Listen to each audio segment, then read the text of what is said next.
everyone, let's talk about different types of oxidation states in case of oxygen. तो oxygen की जो usual oxidation state होती है वो है -2.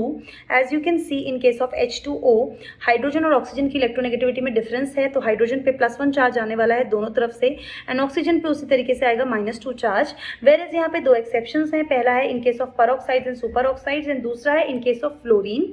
तो परऑक्साइड के केस में H2O2 जैसे एग्जाम्पल है, तो ऑक्सीजन और हाइड्रोजन की इलेक्ट्रोनेगेटिविटी में डिफरेंस होने के कारण हाइड्रोजन पे आएगा +1 चार्ज, ऑक्सीजन पे आएगा -1 चार्ज.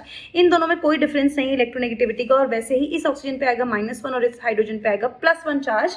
अब सुपर ऑक्साइड के केस में जैसे मैंने एग्जांपल लिया है KO2 का, तो पोटेशियम शो करता है +1 ऑक्सीडेशन स्टेट, तो ऑक्सीजन शो करेगा -1/2 एंड -1/2. अब ऐसे ही अगर आप देखोगे इन केस ऑफ फ्लोरीन, अगर हम O2F2 की बात करते हैं तो ऑक्सीजन शो करेगा +1 ऑक्सीडेशन स्टेट, क्योंकि ऑक्सीजन की इलेक्ट्रोनेगेटिविटी फ्लोरीन की इलेक्ट्रोनेगेटिविटी से कम है, एंड OF2 के केस में शो करेगा +2 ऑक्सीडेशन स्टेट. Thank you.